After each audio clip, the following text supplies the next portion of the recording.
Super Saravana stores. Jeeva history பார்வையாளர்களுக்கு வணக்கம். இன்றைய நேர்காணலில் ஜியோ பாலிடிக்ஸ் நிபுணர், தேசிய தௌஹீத் கூட்டமைப்பினுடைய ஒருங்கிணைப்பாளர் தலைவர் பிஜே அவர்கள்.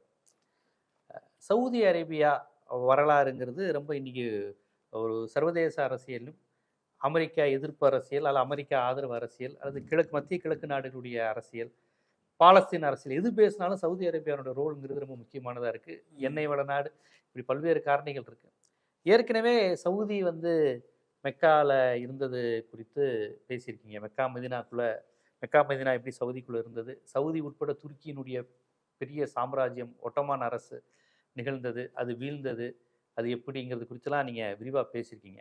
இப்போ சவுதி அப்படிங்கிற இந்த கான்செப்ட் எப்படி உருவாச்சு, அது எப்படி இருக்குது, அது அதனுடைய பரிணாம வளர்ச்சியில் அது எப்படி அடைஞ்சு வந்திருக்கு, இது குறித்து நீங்கள் சொல்லுங்கள். அப்போ இதில் அதனுடைய தொடர்ச்சி எப்படின்னு கேட்டால், இப்போ இவங்க தனி நாடாக, இவங்க தனிப்பகுதியாக துருக்கியன்கள் இருந்தாங்கல்ல, இருக்கும்போது எதிர்த்து கிளர்ச்சி பண்ணுறாங்க. துருக்கியன்கள் நான் இருக்க மாட்டோம் அப்படின்னு சொல்லிட்டு இந்த பகுதியில் உள்ளவங்க, இப்போ சவுதின்னு சொல்கிறோம்ல, சவுதின்னு சொன்னால் நஜ்து, ஹிஜாஸு இப்படின்னு சில மாகாணங்களை கொண்டது. இந்த மாகாணங்களை கொண்ட அந்த பகுதியிலிருந்து துருக்கி அரசாங்கத்துக்கு எதிராக ஒரு துருக்கி அரசாங்கம்னா அந்த உஸ்மானிய பேரரசுக்கு எதிராக அவங்க கிளர்ச்சி பண்ணி என்ன செய்கிறாங்கன்னா, இவங்க பலவீனப்பட்டு இருந்த ஒரு நேரம், துருக்கி பலவீனப்பட்ட நேரத்தில் இவங்க நுழைஞ்சி, சவுதுன்னு ஒருத்தர் இருந்தார், அவருடைய மகன் அப்துல் அசீஸ் பின் சவுதும்பாங்க. அவர் என்ன செய்கிறாருன்னு கேட்டால், அந்த முதல்ல படையெடுத்து போய் ரியாத்தை கைப்பற்றுறாரு. ரியாத்தை கைப்பற்றி இப்போ இருக்கிற சவுதின்னு சொல்கிறோம்ல, இது எல்லா இடத்தையும் தனித்தனி குழுக்களாக இருந்ததெல்லாம் உடைச்சி விட்டு இவர் மொத்தமாக கையில் எடுக்கிறார். எடுத்து ஒரு ஆட்சின்னு டிக்ளேர் பண்ணுறாரு. அவருடைய தகப்பனார் பேர் சவுது, அதனால Saudi Arabia. Okay okay okay. Saud துருக்கியர்களுக்கு எதிராக ஒரு போராட்டம் நடத்துறாரு. ஆமாம் ஆமாம். அவருடைய பேர் சவுது, வாப்பா பேர் தான் சவுது. இவருடைய பேர் அப்துல் அசீஸ். சரி. அரபில் என்ன செய்வாங்கன்னா தந்தை பேரையும் சேர்த்து சொல்லுவாங்க. Abdul Aziz bin Saud, Muhammad bin Abdullah. Okay okay okay. அந்த மாதிரி சொல்லும்போது அப்துல் அசீஸ் பின் சவுது, சவுதுடைய மகன் அப்துல் அசீஸ் முதல் ஹலீஃபாவாக வர்றாரு, முதல் ஜனாதிபதியாக வர்றாரு. அப்படி வரும்போது என்ன செய்யறாருன்னா, அந்த நாட்டுக்கு தன் தகப்பனார் பேரை வைக்கிறார், சவுது அரசாங்கம்னு. சரி சரி. சவுதுன்னு ஒரு ஆளுடைய பேர். Okay okay. சவுதுங்கிறது இந்த முதல்ல புரட்சி பண்ணார்ல, அவருடைய தகப்பனாருடைய பேர். அது அவருடைய பேர் கிடையாது, அப்துல் அசீஸுடைய பேர் இல்லை. அப்துல் அசீஸுடைய தகப்பனார் தான் என்ன செய்யறாரு, சவுது. அவர் ரியாத்தையெல்லாம் கைப்பற்றி, இப்போ ரியாது, ஜித்தா, மதீனா எல்லாத்தையும் கைப்பற்றி ஒரு நாடாக்கிடுறாரு. இவங்க கையில் எடுத்துக்கிறாங்க. அதில் இவருக்கு துணையாக என்னன்னா முகமது பின் அப்துல் வஹாபிங்கிறாங்கல்ல, வஹாபிசம் ஓரிரை. அந்த முகமது அப்துல் வஹாப்னு ஒருத்தர் இப்போ இருந்தார். அவர் உருவாக்குனது அது. அவர் இந்த ஷிர்க் இதெல்லாம் எதிர்த்து போராடிக்கிட்டு இருந்தார். ஓரிரை துருக்கியர்கள் மக்காவுல எல்லாம் ரொம்ப அநியாயம் பண்ணி வச்சிருந்தாங்க. துருக்கி ஆட்சியில் சிலை வழிபாடு மாதிரி, சிலை தர்கா வழிபாடு மாதிரி நிறைய கெடுத்து, முஸ்லீம் தானே, இந்த சூபிசம் மாதிரி ஆளுக்கு அவங்க துருக்கி. Okay okay okay. அதை எதிர்த்து இவர் பிரச்சாரம் பண்ணிட்டு இருந்தார்ல, அவரும் இவர் கூட்டு சேர்ந்து இவர் ஒரு தனியாக இளைஞர் படை வச்சிருந்தாரு, முகமது அப்துல் வஹாப். அவங்க ரெண்டு பேரும் சேர்ந்து தான் புரட்சி பண்ணி இந்த நாட்டை கைப்பற்றுறாங்க. Okay okay. அப்போ ஒரு அக்ரிமெண்ட் போட்டுக்கிட்டாங்க, அதாவது ஆன்மீக விஷயத்துல நீ தலைவராக இருந்துக்க, ஆட்சிக்கு நான் தலைவராக இருந்துக்கிறேன் அப்படின்னு சொல்லி. வஹாபிங்கிறவர் ஆன்மீக விஷயத்துக்கு இன்னைக்கு வரைக்கும் அவருடைய பரம்பரை தான் அந்த ஆன்மீக குருவாக இருப்பாங்க. இப்போ வரையும் சவுதி அரேபியாவில் இப்போ வருவாங்க, வஹாபிங்கிறாங்கல்ல, அதனுடைய முக்கியமான மத குருவாக அவங்க இருப்பாங்க. மார்க்க சம்பந்தமான விஷயங்களை விளக்கம் கேட்பதற்கு அவங்கள முன்னிலைப்படுத்துவாங்க. ஆட்சியெல்லாம் இவங்களுக்கு வந்துடும்.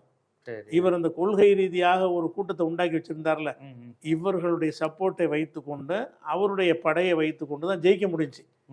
அப்துல் அசீஸுக்கு மட்டும் ஜெயிக்க முடியல. அவர் இவருடைய சப்போர்ட்டை கேட்குறாரு, நீங்கள் ஒரு இளைஞர்களை உருவாக்கி வச்சிருக்கிறீங்க, அவங்களையும் எனக்கு கொடுங்க என்று கேட்டு அவங்களோட சேர்ந்து போராடி தான் ரியாது எல்லாத்தையும் கைப்பற்றுறாரு. அதில் அது வஹாபி ஆட்சின்னு அதை வச்சு தான் சொல்லுவாங்க. வஹாபிசம்னு அப்போ தான் ஒரு எந்த நூற்றாண்டுக்கா சரியா? அது 1902. இப்போ தான் உள்ளது. இந்த வஹாபிசம்ங்கிற கான்செப்ட் இப்போ 150 வருஷம் தான். ஆமாம், 1902 தான். 1902 தான். அப்போ 125 வருஷம் கிடைக்கிறதுக்கு 40 வருஷத்துக்கு முன்னாடி தான். அவ்வளோ முன்னாடி தான். இப்போதான் வந்திருக்கு வஹாபிசம் உள்ளது தான். அப்போ 1900 இதைத்தான் தௌஹீத்னு மாத்துறாங்களா? தௌஹீத்னு மாத்துறது அதானே, தௌஹீதுன்னு சொல்றாங்கல்ல, அவங்கள வச்சு தான் அந்த பேர் வந்தது. பேர். அப்போ இவர் என்ன செய்யறாருன்னா, 1902ஆம் ஆண்டு தான் இவர் கைப்பற்றுறாரு. 1902க்கு முன்னாடி அந்த பகுதியெல்லாம் துருக்கியர்களுடைய ஆளுகையின் கீழே இருந்தது. 1902க்கு முன்னாடி வந்து ஓகே ஓகே. இவங்க கையில் சவுதின்னு ஒரு நாடாக இல்லை. அதுவும் வந்து தனித்தனி குழுக்களாக இருப்பாங்க. துருக்கி ஆள்றான்னு அவனை வந்து ஆள மாட்டான். நீ இது வச்சு கப்பம் கொடுத்துரு. இந்த வெள்ளைக்காரன் வச்சிருந்தாங்க சிற்ற குறுநில மன்னர்கள், குறுநில மன்னர்களை வைத்து கொண்டு ஆட்சி பண்ணிட்டு இருந்தாங்க. இவங்க குறுநில மன்னர்லாம் உடைச்சு தள்ளிட்டு இவங்க ஒட்டுமொத்தமாக கைப்பற்றிக்கிட்டாங்க. கைப்பற்றினது எப்படின்னா 1902. அதுல இருந்து இன்னைக்கு வரைக்கும் அந்த பரம்பரை தான் ஆட்சியில் இருப்பாங்க. அப்துல் அசீஸுடைய மகன், பேரன், கொள்ளு பேரன், சின்ன மகன், பெரிய மகன் இருப்பாங்க. இப்போ சல்மான் இருக்காருல, முகமது சல்மான், சல்மானுடைய மகன் முகமதுங்கிற ஒரு பேர் இருக்கிறார். இவர் பட்டத்தை இளவரசர் இருக்கிறனால இவர் ராஜாவை ஆவலை. அவர் சல்மான் உயிரோடு இருக்கிறனால. அவர் இறந்துட்டாருன்னா இவர் மன்னர் ஆக்கிடுவார். அப்போ எல்லாம் மன்னர் அடிப்படையில் அங்கே ஆட்சிகள் இருக்குமே தவிர ஜனநாயகம் கிடையாது, எலெக்ஷன்லாம் கிடையாது. அந்த குடும்பத்தார் தான் ஆட்சியில் தொடர்ச்சியாக இருப்பாங்க. அப்படிங்கிற ஒரு அடிப்படையில் அந்த ஆட்சியை கைப்பற்றுறாங்க. அந்த சவுதியை பொறுத்த வரைக்கும் அதில் உள்ள மக்கள் தொகை வந்து 3,22,00,000 மக்கள் இப்போ இருக்கிறாங்க. மொத்த மக்கள்கிட்ட சவுதி எடுத்துக்கிட்டிங்கன்னா 3,23,4 கோடி பேருன்னு வைங்களேன். 3,4 கோடி பேர் தான் மக்கள் தொகை இருக்கிறாங்க. சவுதியை பொறுத்த வரைக்கும் அந்த நாட்டில் வந்து இந்த பெட்ரோல் வளம் கிடைச்ச பிறகு பாலைவனமாக இருக்கும்போது கைப்பற்றுறாங்க. அப்போ பெட்ரோல் வளம் கிடைச்ச பிறகு என்ன ஆகுதுன்னா தாறுமாறாக வந்து உலக பொருளாதாரத்தை தீர்மானிக்கிற அளவுக்கு அவங்களுடைய நிலைமை வந்தவுடனே அந்த நாட்டில் வந்து எல்லாமே இலவசம் தான். உயர்கல்வி இலவசம், எந்த கல்வினாலும் சவுதியில் இலவசம். தனிநபர் வருமானம் எதுக்கும் வரி கிடையாது. வரி இல்லாத ஒரே நாடு. தனிநபர் நீங்கள் பல கோடிகள் சம்பாதிச்சாலும் வரி கிடையாது சவுதி ஆட்களுக்கு. நம்ம போன ஆட்களுக்கெல்லாம் கிடையாது. எவ்வளோ சம்பாதிச்சாலும் வரி கிடையாது. எந்த சம்பாதிச்சாலும் வரி கிடையாது, வரியே கிடையாது. வரி தேவையில்லை. வந்து அதுக்கு மேலே பெட்ரோலில் கொட்டுது கவர்மெண்ட்டுக்கு. கவர்மெண்ட்டில் பணத்தை வேறு வாங்கி என்ன பண்ண போகிறான், என்ன செய்ய போகிறான், அது மாதிரி உள்ளது. அது மாதிரி வந்து இன்னொரு முக்கியமான விஷயம்னு கேட்டால் அதிகமாக மக்கள் தொகை பெருக்கம் இருக்கிறதுனால சரிபாதி மக்கள் 25 வயசு கீழே உள்ளவங்களா இருப்பாங்க. அது ஒரு நாட்டினுடைய வளத்துக்கு எடுத்துக்காட்டு. இப்போ ஜப்பான்லாம் எடுத்துக்கிட்டிங்கன்னா சரிபாதி மக்களுக்கு ஒரு 75% வயசானவங்களா இருப்பாங்க. 75% முதியோர்களாக இருப்பாங்க. என்ன புள்ள பெறக்கூடாதுட்டாங்களா, ஒரு புள்ளன்ட்டாங்களா. சைனாவெலாம் எடுத்துக்கிட்டிங்கன்னு சொன்னால் அங்கெல்லாம் கிழவர்கள் தான் இப்போ ஜாஸ்தியாக இருப்பாங்க. அதனால பிள்ளையை பெறுவதற்கு ஊக்குவிக்கிற வேலையை இப்போ ஆரம்பிக்கிறாங்க. இப்போ காலம் கடந்து செஞ்சுறாங்க. ஒன்றும் ஒர்க் அவுட் ஆகாது. சைனாவையெல்லாம் தள்ளிட்டு நம்ம இந்தியா மேலே போயிட்டோம். சைனா முதல் இடத்துல இருந்தாலும் அதெல்லாம் தாண்டி நம்ம போயிட்டோம். அதனால வந்து அந்த மாதிரியான வகையில் நல்ல இளமையான ஆளுக்கு அதிகமாக இருக்கக்கூடிய ஒரே நாடு சவுதியில் வந்து இந்த இளம் மக்கள் அதிகமாக இருக்கிறது வளமான நாடுன்னு ஒரு கணக்கு வச்சிருக்கிறாங்க. அந்த வகையில் 25 வயசுக்கு கீழே உள்ளவங்களை சரிபாதி இருக்கிறாங்க. பெரிய எல்லாமே ஆற்றல பயன்படக்கூடிய உழைக்கக்கூடியவங்களா இருப்பாங்க. அது இப்போ சவுதியுடைய விஷயம். இதுக்கு பிறகு என்ன ஆகுதுன்னா அந்த பெட்ரோல் வளம் வந்த பிறகு இப்போ அமெரிக்கா போன்ற நாடு எந்த காலகட்டம் சரியா, அதாவது பெட்ரோலை பொறுத்த வரைக்கும் 1938ஆம் ஆண்டு மார்ச் 3ஆம் தேதி வந்து தம்மாமில் ஒரு எண்ணெய் கிணறு. அங்கே தம்மாம்ங்கிறது சவுதியில் ஒரு முக்கியமான நகரம். ரியாத் தலைநகரமாக இருந்தாலும் ரியாத்துக்கு அடுத்து ஒரு பெரிய சிட்டி வந்து தம்மாம். அந்த தம்மாமில் இருந்து எண்ணெய் கிணறு கண்டுபிடிக்கிறாங்க. 1940லேருந்து 50 வரைக்கும் அங்கங்கே அந்த பெட்ரோல் வளம் இருப்பது கண்டுபிடிக்கப்படுது. அப்போ தான் என்ன செய்கிறான்னா அமெரிக்காக்காரன் வந்து உள்ளே நுழைஞ்சி 1980 வரைக்கும் இவங்க தனியாக பெட்ரோல் எடுத்துக்கிட்டு இருக்கிறாங்க. இப்போ அமெரிக்காவுடைய கண்ணை உறுத்தி என்ன செய்கிறான்னா அவன் போய் இந்த அமெரிக்க நிறுவனத்துக்கு வந்து அராம்கோண்டு ஒரு, ஏன்னா இவங்களுக்கு அறிவு கிடையாது, பெட்ரோல் எடுக்க தெரியாது, சுத்திகரித்து அதை அமெரிக்காக்காரன் தான் பண்ணுவான். அவன் தான் பண்ணுவான். மார்க்கெட்டிங் பண்ணுறதுலாம் இவங்களுக்கு தெரியும். நபிகள் காலத்துலேருந்து உஸ்மான் காலத்துலேருந்து அது வரையும் அதுக்குள்ளே பெட்ரோல் இருக்குன்னு யாரும் கண்டுபிடிக்கல. இவங்க தான் சவுதி, இவங்க ஆட்சியில் தான் கரெக்டாக. இப்போ மன்னர் யாரு? அப்துல் அசீஸ். அப்புறம் முதல் மன்னருடைய காலத்திலேயே அவர் காலத்திலேயே கண்டுபிடிச்சிட்டாங்க. ஆனால் கண்டுபிடிச்சிட்டாங்க. அதை எடுக்கிற டெக்னிக் அமெரிக்காரன் தான் இருக்கு. அது என்னன்றது அது பெட்ரோல்னு ஒன்று இருக்குன்னு தெரியுது. அதை பெட்ரோலை வந்து பல வகையாக பிரிக்கலாம். பெட்ரோலுங்கிறதுல இருந்து டீசல் எடுக்கலாம், பெட்ரோல் மண்ணெண்ணெய் தனியாக எடுப்பாங்க, தார் இருக்குல்ல தார் தனியாக பிரித்து எடுப்பாங்க. தார் அதுலேருந்து வர்றது தானே அது பெட்ரோலுங்கிறது. பல பொருள்களை வந்து பிரித்து எடுக்கக்கூடிய ஒரு பொருள். அது பிரித்து எடுத்தால் தான் அது பெட்ரோலாக மாறும். அப்போ அந்த வேலையெல்லாம் இவங்களுக்கு தெரியாமல் இருந்தவொன்னே என்ன செய்யறாங்க, அமெரிக்காக்காரன் தலையிட்டு 1980ஆம் ஆண்டு அமெரிக்கா சவுதியோட பேச்சுவார்த்தை நடத்தி அராம்கோண்டு ஒரு கம்பெனி அங்கே நிறுவுறான். என்னென்னா நாங்கள் பெட்ரோல் எடுத்து நாங்கள் சுத்தப்படுத்துறதுக்கு எனக்கு பர்மிஷன் கொடு அப்படின்னு அவன்கிட்ட கேட்டு, இவன் அமெரிக்கா பெரிய வல்லரசுங்கிறது ஒன்று இருக்குல்ல, அதுக்கு பயந்துக்கிட்டு இவங்களுக்கு தெரியாமல் இவரை இருந்துச்சு, அதோட முக்கியத்துவம் ஒன்றும் தெரியாமல் இருந்துச்சு. அதனால இன்னைக்கு வரைக்கும் அராம்கோ தான் எடுத்துக்கிட்டு இருக்கிறான். அவன் எடுத்து செஞ்சுட்டு கொடுக்குறதுலேயும் பெரிய பணக்காரன். அவனே செஞ்சா இங்கே போயிருப்பான். சவுதிக்காரனே இந்த சவுதிக்கு மட்டுமா, குவைத்து, பஹ்ரைன் எல்லா இடத்துலையுமா? எல்லா இடத்துலையும் இவனுடைய ஆதிக்கம் இருந்தாலும் சவுதியில் தான் முதல்ல வர அமெரிக்காக்காரன். அராம்கோன்னு அந்த கம்பெனிக்கு பேர். அப்போ சவுதி அராம்கோன்னு பிறகு அந்த பேரை மாற்றினாங்க. வெறும் அராம்கோன்னு இருந்ததை வந்து சவுதிக்கு சம்மந்தம் இல்லாமல் இருக்குன்னொன்னே சவுதி அராம்கோன்னு மாற்றுங்கன்னு மாற்றினாங்க. மாற்றின போதில் இந்த இதை வந்து சுத்தப்படுத்துகிற உரிமை வந்து அவங்க கையில் அராம்கோ கம்பெனியில் கொடுக்கப்படுது. அதன் மூலமாக சுத்தப்படுத்தின இந்த ஏற்றுமதி ஆரம்பித்தவொன்னு தான் தாறுமாறாக பொருளாதாரம் குவிய ஆரம்பிக்கிறது. பெட்ரோலை கொண்டு தான் இல்லை, பெட்ரோல் வாகனங்கள்லாம் உண்டான காலமாக போச்சு. பெட்ரோலை கொண்டு தான் எல்லாம் இயங்கும்னு ஆகிடுச்சு. அதனால் வந்து பெட்ரோல் ஏற்றுமதியின் மூலமாக பெரிய அளவுக்கு அதிகமான செல்வம் குவிய ஆரம்பித்தது 80க்கு பிறகு தான். இது வேலை கண்டுபிடிக்க 80க்கு முன்னாடி வரைக்கும் அது ஒன்றுமே வெறுமனே பாலைவனம் தான்.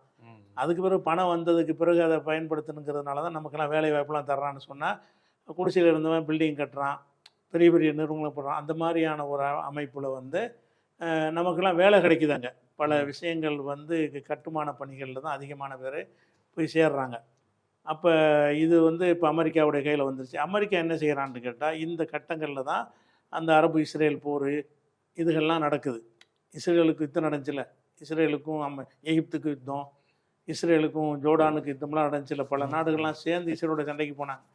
அந்த நேரத்தில் என்ன செய்கிறான்னு கேட்டால், சவுதியை வந்து அதுலேருந்து விலக்கி வச்சு, உனக்கு நான் பாதுகாப்பு தர்றேன், உனக்கு எதுவும் வராமல் நான் பார்த்துக்கிறேன்னு சொல்லி இவனுடைய இராணுவ தளங்கள்லாம் அவன் அமைக்கிறான். சவுதியில் போய் சவுதியே முஸ்லீம் நாட்டோட சண்டை போடுது. எதுக்கு? என்ன இவனுக்கு பயந்துக்கிட்டு தான். முஸ்லீம் நாட்டு சண்டை இல்லை, இஸ்ரேலுக்காரன் வந்து சண்டை போகிறான்ல. இஸ்ரேல் வந்து எல்லா அரபு நாடுகளையும் சேர்த்து ஒரு யுத்தம் நடந்துச்சு. அதில் வந்து இஸ்ரேல் தான் ஜெயிச்சான். எல்லா அரபு நாடும் சேர்ந்து ஜெயிக்க முடியல. ஏன்னாட்டா அவங்கள்ட்ட இந்த இப்போ இருக்கிற ஒரு ஹிஸ்புல்லா மாதிரி ஒரு ஹவுதிகள் ஹமாஸ் மாதிரிலாம் இருக்கலை. அதனால் அடிபட்டாங்க, நிறைய இடத்தெல்லாம் இழந்துட்டாங்கன்னு வைங்களாம். பல பகுதிகளை கைப்பற்றிக்கிட்டான். சிரியாவில் ஒரு பகுதியை கைப்பற்றிட்டான், எகிப்தில் ஒரு பகுதியை கைப்பற்றிக்கிட்டான், இன்றைக்கு வரைக்கும் கையில் வச்சுக்கிட்டு இருக்கிறான். அப்போ அந்த மாதிரி இருந்தவனை தான் இப்போ இஸ்ரேல்னால் நம்ம வரைக்கும் பாதிப்பு வருமேன்ற ஒரு அச்சத்தை உண்டாக்கி அங்கே என்ன செய்கிறான்னா, சவுதி நட்பு நாடாக மாதிரி சவுதியில் கை வைக்கக்கூடாது, சவுதி எங்கள் பாதுகாப்பில் உள்ள நாடு அப்படின்னு ஒரு அச்சுறுத்தலை பண்ணி, இஸ்ரேல் வந்து சவுதியில் கை வைக்க மாட்டான். யாரோட சண்டைக்கு போனாலும் இஸ்ரேல் வந்து அமெரிக்காவுடைய பாதுகாப்பில் உள்ள நாடு அப்படின்ற உண்டாக்கி என்ன செய்கிறான்னு கேட்டால், அமெரிக்காவுடைய தோழமை நாடாக ஆகிக்கொண்டு பெட்ரோல் வளத்தையும் எடுத்துக்கொள்கிறான். ரெண்டாவது அந்த பாதுகாப்புங்கிற பேரில் அதுக்கு பெரிய அளவு கப்பம் கட்டிகிட்டு இருக்கிறாங்க இன்றைக்கி வரைக்கும். உன்னை பாதுகாக்கிறதுக்கு இராணுவ தளத்தையுமே அமைச்சு வச்சுக்கிறான் இவனுடைய நன்மைக்கு. ஆனால் அவனை பாதுகாக்குங்கிற பேரில் வந்து அதுக்குரிய ஊதியம், போக்குவரத்து சவுதியிலிருந்து பணம் வாங்கிக்கிறான். ஆமாம், சவுதி தான் கொடுக்குறாங்க. சவுதி அவனுடைய பாதுகாப்பு தானே வச்சுருக்கிற சொல்கிறாங்க. இப்படி அந்த மாதிரியான ஒரு அடிப்படையில் போன பிறகு தான் இப்போ சவுதி வந்து இவங்களுக்கு அடிமை மாதிரி ஒரு நிலைமைக்கு மாறிட்டாங்க. அமெரிக்காவை எதிர்த்து ஒன்றும் செய்ய முடியாது. அப்போ தான் அந்த பெட்ரோலு அந்த ஒப்பந்தமெல்லாம் போடுறாங்க. என்ன ஒப்பந்தம்னா, டாலரில் தான் நீ விற்கணும். இப்போ அமெரிக்காக்காரனோட அக்ரிமெண்ட் என்னென்னு கேட்டால், நான் சுத்தப்படுத்தி விற்கும் பொழுது எந்த நாட்டுக்கு விற்றாலும் அந்த நாட்டு ரூபா வாங்கக்கூடாது, நீ டாலர் தான். இப்போ டாலர்னோன்னு அவன் என்ன செய்வான்டா, அவன் டாலரை வாங்குவான். அப்போ அமெரிக்காக்காரனுக்கு அதிக மணி மதிப்பு, டாலர் போட்டு அடித்து தள்ளிட்டு இருக்கோம். அவன் மட்டும் ரூபா நோட்டு அடிக்க வேண்டியதுனா டாலர் அடித்து டாலர்கள்லேயே எல்லா வியாபாரம் நடக்கிற அளவுக்கு ஆக்கிவிட்டான். அந்த ஒப்பந்தம் வந்து 3 மாதத்துக்கு முன்னாடி தான் அந்த டேட்டு முடியுது. காலாவதி ஆச்சு, புதுப்பிக்கலை. இப்போ டாலரில் அவங்க பண்ணுறது கிடையாது சவுதியில், அந்த ஒப்பந்தம் முடிஞ்சதுனால. அப்போ அந்த மாதிரியெல்லாம் வச்சு டாலரில் வியாபாரம் பண்ணி பல கோடிகள் அமெரிக்காவும் சம்பாதிச்சான், சவுதிக்கும் பண்ணாங்க. அப்போ இவங்களுக்கு அந்த உலக ஆசை ரொம்ப அதிகமாக போய் சவுதியுடைய மன்னர்களுக்கு அந்த சொகுசா வாழணும், ரொம்ப ஆடு மேய்ச்சிக்கிட்டு ஒட்டகம் மேய்ச்சிக்கிட்டு இருந்தவங்க. அந்த காலத்தில் அப்துல் அசீஸ் எல்லாம் ஒட்டகம் மேய்த்து கொண்டிருந்த பழங்குடி இனத்தை சேர்ந்தவர் தான். சவுதுன்னு சொல்கிறோம்ல, பழங்குடி மக்கள்னால் என்னென்னு கேட்டால், ஒட்டகத்தை மேய்ச்சிக்கிட்டு காட்டில் மேட்டில் வசிக்கிறவங்க, வீடு வாசலில் வசித்தவங்க கிடையாது. பழங்குடியினர்னு நம்ம சொல்ல மாட்டாங்க, ட்ரைபல் பீப்புள். அந்த மாதிரியான பீப்புள் தான் இவங்க. இப்போ அவங்க தான் ராஜாவாக இருக்காங்க. அவங்க தான் ராஜாவாக இருக்கிறாங்க. அப்போ அந்த மாதிரி இருக்கிறதுனால அவங்க இந்த சொகுசை பார்த்த உடனே உலகம் வந்து அவங்க கண்ணை மயக்குது. உலகத்துக்கு தகுந்த மாதிரி ஒத்துக்கிட்டு போகணுன்னு சொல்லி அந்த இஸ்லாமிய முகமது அப்துல் வஹாபோட போட்ட அக்ரிமெண்ட் எல்லாம் மீறுறாங்க. வஹாபு, ஆமாம், இஸ்லாமிய இதை வந்து நிறைய மதுபானத்தை அனுமதிக்கக்கூடாது, இஸ்லாமிய பணம் வராதுல பார வச்சாதான் வெளிநாட்டுக்காரன் நிறைய வருவான்ல. இஸ்லாமிய சட்டம், குற்றவியல் சட்டங்கள்லாம் இஸ்லாமிய சட்டம் தான் அமுல்படுத்தணும்னு அவர் அக்ரிமெண்ட் போட்டிருந்தார். வஹாபி அவர் இப்போ எங்கே இருக்கா செய்கிறாரு, இவங்களுக்கு என்ன இருக்கா, அவர் போய் சென்றார். அதெல்லாம் மீறி என்ன செய்கிறாங்கன்னு கேட்டால், இப்போ மதுபானத்தை அனுமதிக்கிறாங்க. விபச்சாரத்துக்கு கூட இப்போ அந்த 2 பேரும் தங்க போனாங்கன்னா கணவன் மனைவின்னு சொன்னால் தான் தங்க முடியும்னு இருந்துச்சு ஒரு காலத்தில். இப்போ அதை தளர்த்திட்டாங்க. எந்த ஆணும் எந்த பெண்ணோட என்ன செய்யலாம். இப்போ நம்ம நாடு மாதிரி உலக நாடுகள்லாம் இருக்குல்ல, எந்த ஆணும் எந்த பெண்ணையும் கூட்டிகிட்டு போய் எந்த விடுதலையும் அறைக்கு வாடகை பணம் கொடுக்குறான்னு மட்டும் அவ்வளவுதான். அது போக என்ன செய்கிறான்னு கேட்டால், இப்போ வந்து ஒரு பெருசாக ஒரு உலகத்தில் இல்லாத ஒரு பெரிய இது ஒன்று அமைக்கிறான், பெரிய நகரம். சவுதியில் புதுசாக ஒரு நகரம் ஒன்று அமைக்கிறான். சுற்றுலா மூலமாக என்ன அவனுக்கு இந்த பெட்ரோல் வந்து நிலைக்காதுன்னு ஒன்று தெரியுது. மாற்று எரிபொருளை நோக்கி போயிட்டு இருக்கிறாங்க. பெட்ரோல் இப்போ எல்லாமே அந்த பசுமைன்னு சொல்லிட்டு பேட்டரிலாம் வருதுல்ல, இந்த மாதிரி போய்கிட்டு இருந்தாங்கன்னு சொன்னால் பெட்ரோல் தேவைப்படாமையும் போயிடும், பெட்ரோல் கிடைக்காமையும் போயிடும். அப்படிங்கிறக்கா என்ன செய்கிறான்னா, சுற்றுலா பயணிகள் மூலமாக நம்ம சம்பாதிக்கணும், அது இல்லாட்டாலும் இங்கே காசு வந்து கொட்டணுமா இருந்தால் சுற்றுலா மூலமாக தான் வரும். அதனால் சுற்றுலாத்துறையை மேம்படுத்தணுங்கிற பேரில் உலகத்திலேயே இல்லாத இருக்கிற நகரங்களில் பெரிய நகரத்தை உண்டாக்குறான். ஒரே நேர்கோட்டில் உள்ள நகரம் அந்த சவுதியில் உள்ள நகரம் இப்போ ஒன்று உண்டாக்கிட்டு இருக்கிறாங்க. அது எப்படின்னா ஒரே நேர்கோடாக தான் இருக்கும், வளைவுலாம் இருக்காது, ஒரு ரோடு மாதிரி. சவுதி எப்படி தான் இருக்கு நீங்கள் பார்த்தீங்கன்னா, சவுதி நாடு எடுத்துக்கிட்டிங்கன்னா இங்கிலீஷ் டீ இருக்குல்ல, டீ மாதிரி தான் அந்த நாடு இருக்கும். மீதி எல்லாமே குடியிருப்பு இருக்க மாட்டாங்க. ஒரு நேர்கோடு, ஒரு குறுக்கு கோடு, இதுக்குள்ளே தான் மக்கள்லாம் இருப்பாங்க. பாக்கி எல்லா பகுதியும் இப்போ வரைக்கும் என்ன இருக்குன்னா காலியாக தான் இருக்கும். அந்த ஊர்கள் வீடுகள் எது இருந்தாலும் இப்படி ஒரு கோடு, இப்படி ஒரு கோடு. மீதி உள்ள 95% வந்து பயன்பாடு கிடையாது. புழுதி புயல் அடிக்குங்கிற ஒரு காரணத்தினால அதெல்லாம் வந்து சும்மா பேருக்கு அதை வச்சுக்கிட்டு இருக்கானே தவிர வசிப்பிடம்லாம் இங்கே தான் இருக்குது. இந்த இடத்துல நீளமாக என்ன செய்கிறான்னு கேட்டால், பெரிய ஒரு நகரத்தை வந்து அனைத்து உலகத்தில் இல்லாத வசதிகளோட ஒரு பெரிய நகரத்தை உண்டாக்குறான். அதில் வந்து உண்டாக்கி உலக நாடுகள்லாம் அந்த இதெல்லாம் விற்கிறான், ஃப்ளாட்லாம் விற்கிறது, அந்த வேலையை ஆரம்பிச்சிருக்கான்னு வைங்களேன். தூரம் கூட பொருளாதார கணக்கு கூட என்ன செய்கிறாங்கன்னா, சீட்டாட்ட கிளப்பு இதெல்லாம் ஆரம்பிச்சிட்டாங்க, எல்லாமே ஆரம்பிச்சிட்டாங்க. மெக்கா நகரம் அமைந்த பகுதி முழுக்க முதலாளித்துவ கட்டுப்பாட்டுக்கு போயிடுச்சு. மக்காவில் மட்டும் செய்யலை. அந்த மக்காங்கிற நகரத்தை மட்டும் தனியாக பிரித்து விட்டுட்டு பாக்கி சவுதி முழுசும் எல்லாத்தையும் இணைஞ்சிட்டான். சவுதிங்கிறது மற்ற முஸ்லீம் நாடுகள் கூட ரொம்ப மோசமான முதலாளித்துவ கைக்குள்ள இருக்கு. ஆமாம், கார்ப்பரேட் கல்ச்சர், அந்த அவங்க அமெரிக்காவுடைய கலாச்சாரம் தான் எல்லாமே அமெரிக்காவுடைய அடிமை தான். இப்போ அவங்க இஸ்ரேல் தாக்கிடக்கூடாதுங்கிறதுக்காண்டி தான் அமெரிக்காவுக்கு பணிஞ்சாங்கிறீங்க. இப்போ பாலஸ்தீனத்துக்கு முழுமையாக அமெரிக்கா எதிராக இருக்கும்போது அமெரிக்காவின் பொருளாதார சவுதி இருக்கு, பாலஸ்தீனத்துக்கு ஆதரவா இருக்காது. இருக்கவே மாட்டாங்க. அமெரிக்கா சொல்கிறது தான் கேட்பாங்களே தவிர பாலஸ்தீனத்துக்கு ஆதரவாக இருக்க மாட்டாங்க. அவன் மிரட்டி வச்சு இப்போ தான் கொஞ்சம் தெளிஞ்சிருக்கிறாங்க. இப்போ எல்லா அரபு நாடுகளும் ஒன்று சேர்ந்துருக்கிறாங்க. இப்போ ட்ரம்புடைய அறிவிப்பு இருக்குல்ல, அந்த பாலஸ்தீனர்களை பூராத்தையுமே பாலஸ்தீனத்துக்கு முஸ்லிம் நாடுகளுக்கு ஓடுங்க, ஜோர்டானுக்கு ஓடுங்க, அங்கே ஓடுங்க, எகிப்துக்கு ஓடுங்கன்னு சொன்னாங்கல்ல. அது எப்படிடா நீ வந்து முழுவதும் செஞ்சு விட்டு சொந்த நாட்டு மக்களை விரட்டி அடிச்சுட்டு அதை அப்படி கைப்பற்றி இஸ்ரேலுக்கு கொடுக்க பார்க்குறான். அந்த உள்ள மக்களை பூரா வெளியேற்றிட்டா இஸ்ரேல், அதுவும் இஸ்ரேல் ஆயிரும். அதுக்காக தான் அவன் திட்டம் போடுறான். அதில் எல்லா நாடுகளும் எப்படி அமெரிக்கான ஒரு நாடு செவ்விந்தியர்களை விரட்டிட்டு அதே மாதிரி ஆனால் எல்லா அரபு நாடுகளும் அந்த சவுதி உள்பட சேர்ந்து அதை எதிர்த்துட்டாங்க. உடன்பட மாட்டோம். சவுதியை எதிர்த்துருச்சா? ஆமாம், சவுதி எல்லாம் இந்த விஷயத்துல எல்லாம் எல்லாரும் சேர்ந்துக்குவாங்க. எப்போதுமே பலவீனமாக எதிரியாக இருந்தாலும் எல்லாரும் சேரும்போது அது நம்மளை தாக்க மாட்டான். சவுதி மட்டும் எதிர்த்தான்னு வைங்களேன், சவுதி போய் கண்டிப்பான். அதுக்கு எல்லா அரபு நாடுக்கும் நான் ஒன்றும் செய்ய முடியாதுப்பான்னு சொல்லிடுவான். எல்லாரும் சேர்ந்து ஒரு முடிவு எடுக்கிறாங்க, நான் தனியாக எடுக்க முடியுமா அப்படின்னு சொல்லி அவன்கிட்ட ஒரு வேற முகத்தை காட்டிக்கிடுவான். அதனால இப்போ சவுதியும் எடுத்துட்டான். சவுதி, எகிப்து அமெரிக்காவுடைய கைக்கூலி தான். அவனு ஜோர்டான் அதை விட அடிமை. ஈரானும் அப்படித்தான். ஈராக்கு அவன்கிட்ட பொம்மை அரசாங்கம் தான் வச்சிருக்கிறான், பயன்படுத்திக்குவான். அது மாதிரி பயன்படுத்திக்கிறான். அது மாதிரி இருக்கிறதுனால இப்போ என்னன்னா, ஈராக்லேருந்து, ஜோர்டான்ல இருந்து, எகிப்துலேருந்து எல்லாருமே சேர்ந்து அதை வெளியேற்றுற ஒத்துக்கிறவே மாட்டோம், அவங்க காசு அவ்வளவுதான் இருப்பாங்க. இந்த விஷயத்துல ஒண்ணு சேர்ந்துருக்காங்க. எல்லாமே துபாய் எல்லாம் அடங்கிட்டாரு. கத்தார் மட்டும் எப்போ அமெரிக்காவை எதிர்க்கும்ல, கொஞ்சம் கத்தார் மட்டும் அமெரிக்காவை எதிர்க்குங்கிறீங்களோ, அது மட்டும் கொஞ்சம் அப்போ இல்லை. என்னன்னு கேட்டா, கத்தாருங்கிற ஒரு நாட்டை அமெரிக்காக்காரன் என்ன செய்யறான்னு கேட்டா ஒரு மீடியேட்டரா வச்சுக்கிட்டு இருக்கிறான். அதாவது அந்த இடத்துல ஏதாவது ஒரு பிரச்சனை வந்தா பேசி தீர்ப்பதற்கு அவங்களும் நம்மளும் நம்புற மாதிரி ஒரு ஆள் வேணும். இப்போ தாலிபான் விஷயத்தை யார் பேசி முடிச்சா? கத்தார் தானே. தாலிபான்ங்கிறத வந்து இது ஆப்கானிஸ்தானை பிடிச்சிட்டான். பிடிச்ச பிறகு அதை அவனுக்கு நிர்வாகம் பண்ண முடியலை. இழப்புக்கு மேலே இழப்பாகுது. ஒரு நாட்டை நிர்வாகம் பண்ணுறத பணத்தை கொண்டே கொட்ட வேண்டி இருக்கிறது. நம்பி ஒன்றும் செய்ய முடியல. இவன் அவனுடைய சோல்ஜர்லாம் வந்து தளர்ந்து போகிறாங்க, வெளியே எங்கிட்ட ரோட்டில் போனால் அடிக்கிறானுவோ, அந்த மாதிரி வந்து ஒன்று எப்படா விட்டுட்டு போகிறோன்னு விட்டுட்டு ஓடுனா கேவலமாக போயிடும். அந்த தாலிபானை அந்த ஆப்கானிஸ்தானை விட்டு அமெரிக்கா ஓடுனாங்கன்னு வைங்களேன், அது தோல்வி மாதிரியும் ஒரு இழிவு மாதிரியும் வந்துருங்கிறதுக்காக வேண்டி கௌரவமாக வெளியேறுவதற்கு அவன்கிட்ட பேச்சுவார்த்தை நடத்துகிறான். யார்கிட்ட? தாலிபான்கிட்ட நடத்துறதுக்கு இவனுக்கு முடியாது. கத்தாரை பிடிக்கிறான்.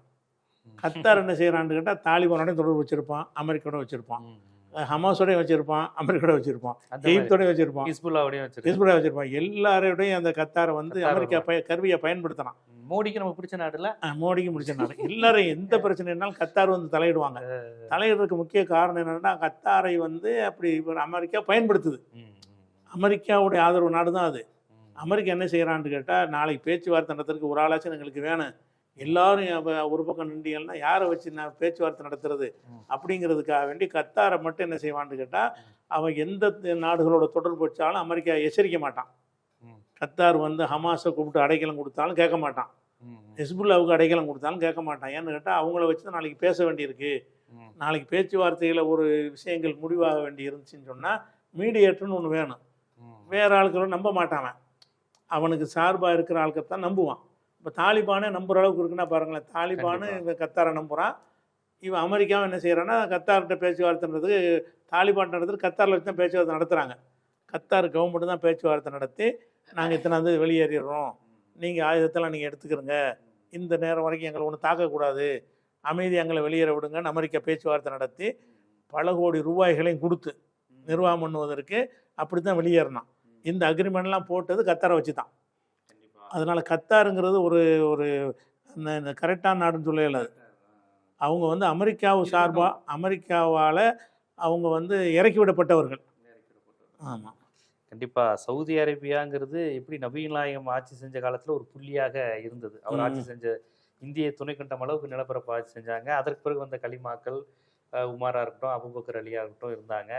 துருக்கியர்கள் ஆட்சி எப்படி வந்தது, எவ்வளோ பெரிய ஆட்சி, ஐரோப்பாவிலே எவ்வளோ பெரிய ஆட்சி துருக்கியர்கள் இருந்தாங்க, அதுக்கு பிறகு எப்படி வீழ்ந்தது, அப்புறம் ஆட்சியும் வகாபிசமும் எப்படி கலந்தது, இந்த நிலையில் சவுதி அரேபியா எப்படி உருவாச்சு, அதில் உள்ள எண்ணெய் வளம், அதை இறக்க வந்த அமெரிக்கா, கடைசியில் ஒரு முஸ்லீம் நாடு, இப்போ மக்கா மதீனா இருக்கிற ஒரு நாடு எப்படி அமெரிக்காவினுடைய அடிமையாக கைப்பாவையாக மாறிய ஜியோ பாலிட்டிக்ஸில் அந்த நடந்த அவலம் எப்படி நடந்தது என்பது குறித்து சவுதி அரேபியாவினுடைய ஒரு 5000-6000 ஆண்டு கால வரலாறை, துருக்கியர் வரலாறு, ஒட்டமான் பேரரசு, இப்போ உள்ள எண்ணெய் வள நாடுன்னு அதனுடைய பல்வேறு பரிணாமங்களை ரொம்ப விரிவாகவே நம்ம ஜீவா ஹிஸ்ட்ரி பார்வையாளருக்கு எடுத்து வச்சிருக்கீங்க. ரொம்ப நன்றி.